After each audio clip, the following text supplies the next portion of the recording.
I bet you've been told that you have too much stuff around your shop, and if you would just get rid of some, your life would be a whole lot easier. I hear that sometimes, and that's okay. My buddy Squirrel over at Squirrel's Workshop presented me with a challenge as he was decluttering his shop and said, Mike, I bet even you have too much stuff around, and you could get rid of a bunch too. Challenge accepted. Today it's a Talk About It Tuesday, and that's our subject matter. Do we have too much clutter in the shop? This one's fun. Stick around. I'm Mike, and you're watching My Car Shop. I'm going to start this with the caveat and say this. It all depends on your goals. All right? I know exactly where Squirrel's coming from. Been there, done that. I've definitely had minimalist shops where I didn't keep much on hand and I just went out and purchased what I needed. However, that is absolutely the antithesis of what My Car Shop is all about. My Car Shop is all about scrounging around for what's laying at your feet and building cars for pennies on the dollar. And that means in order to do that, you either have to be scrounging for what you need, which delays the projects, or you have to be scrounging on a regular basis and squirreling stuff away, no pun intended, squirreling stuff away for the future, for what you know you will probably need in a future build. I have a perfect example from not one, but 2 days ago.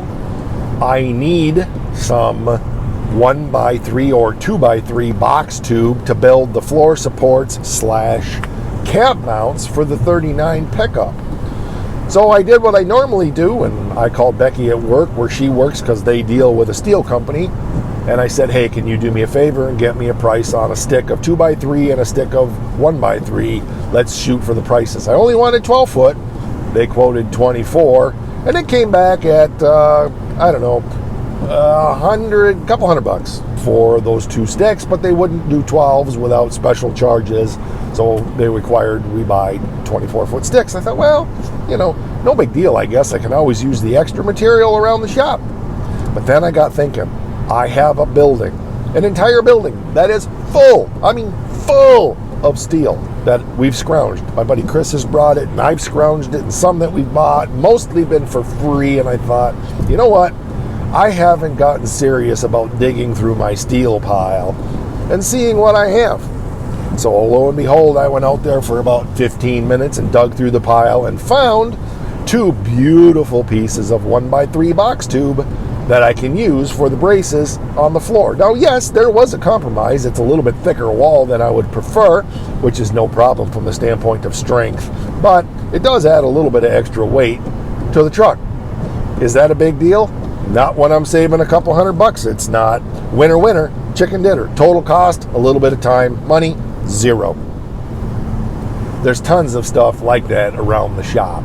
Now, where I'm at currently, and we've talked about this before, is I am in the process of going through a major reorganization in how I store stuff, and I'm also downsizing significantly by selling off a bunch of stuff that I know I'm never going to need. I mean, for example, I have a sun visor for a Model T truck.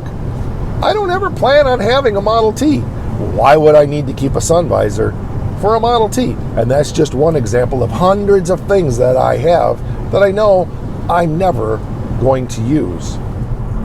Here's another example. I had a bunch of parts for an 82 to 86 Dodge truck. I don't have an 82 to 86 Dodge truck. I had grills and grill surrounds and all kinds of stuff like that. But why am I keeping this? I never intend to use it. I don't have one of those trucks. In fact, I don't plan on having one of those trucks. I might as well sell that stuff off and make room in the warehouse. And that's just examples of things that I know I can downsize, but there's a lot of other stuff that when you do what I do, when you understand the theme of this channel, and that is for you to feel empowered, for you to feel capable, for you to know that I can do this without having to break the bank if I'm willing to think differently, then we have to look at our inventory a little different way.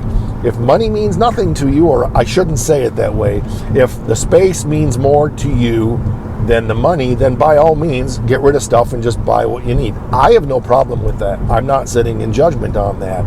But we approach things here at My Car Shop from the old school scrounge, get what you can get for nothing, build cars for pennies on the dollar.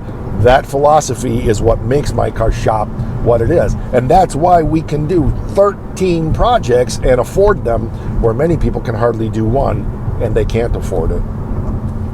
Now here's the thing, and it's a big thing. You have to have a place for things, and things do need to be organized, or you will get buried in crap.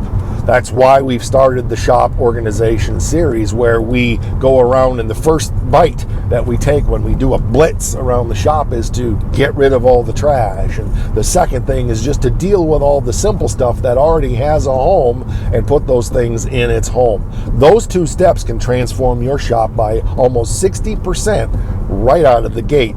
Makes a huge difference. But the second element in that is things do ultimately have to have a home, and we're in the midst of a major transition right now in finding homes for everything, so that things are more easily accessible, we can find them, and we can more easily inventory what we have, so we know what we have when we need it. Just like everything else around the shop, it's a little bite philosophy, because organization is not an event. It's a lifestyle. It's something you're constantly working on. It's a constantly evolving thing.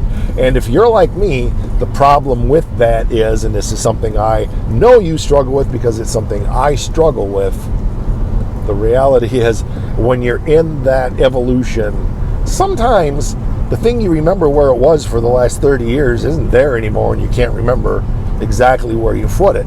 That's why we try to always put things in the place that would be the first place we would go to look for it if we wanted it.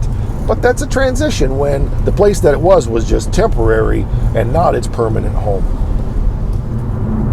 Are there things that I could get rid of? A few, and I'm working on it. But to do what we do does require tremendous amounts of resources, and it does require a place to put things.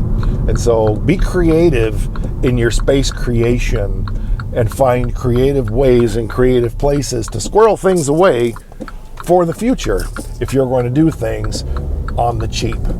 All right, that's going to do it for this one. Thanks, Squirrel, for a great discussion topic. It's always fun to talk with you about these things. I appreciate you taking a few minutes out of your life to watch these Talk About It Tuesday episodes and to share your thoughts down there in the comments. I couldn't do this without you, I promise. Like, share, subscribe, get our merchandise. It's down there in the comments. We have channel memberships. Check it out. You get all kinds of exclusive behind-the-scene content, and you know you want that. We'll catch you on the next one. Rah!